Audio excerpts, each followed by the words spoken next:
The Marcos administration wants to stop the bleeding, and to do so, the president has issued several orders to immediately address the glaring need for more supply of sugar. Furthermore, the supply that will ultimately be sourced from overseas will be divided in such a way that consumers and sugar-dependent industries have an equal share in the very important commodity.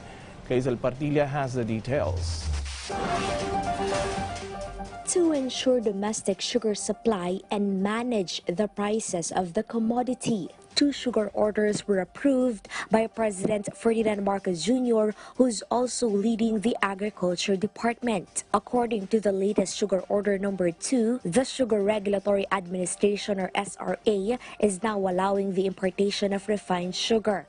But only 150,000 metric tons of imported sugar are given the green light to acquire outside the country. This is much less compared to the controversial 300,000 metric tons of imported sugar blocked and halted by President Marcos Jr. The SO2 also stated that 75,000 metric tons of imported sugar will be allocated for consumers. The remaining volume will be dedicated to industrial users such as manufacturers of bread, candy, and beverages. The SRA also issued Sugar Order Number 1, ordering all sugar production to be allocated to the country's domestic needs. This includes the harvest this September until August in the year 2023. SRA Administrator David Alba pointed out the 2 sugar orders target to ensure the adequate sugar supply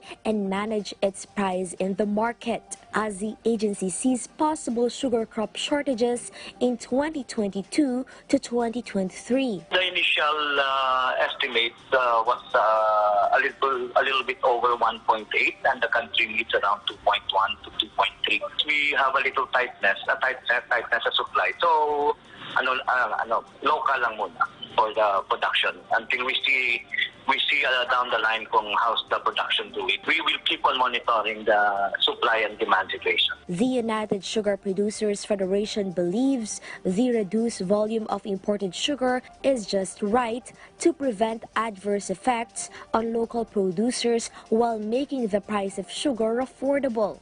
Very conscientious, very correct. Yung SO2, yun talagang kailangan natin na makatikim ng murang asukal yung mga consumers. The Samahang Industriya ng Agrikultura projects the arrival of newly harvested local sugar and imported sugar will bring down the price of refined sugar. Automatic naman yan kasi kung may mura na pumasok, a-adjust din yung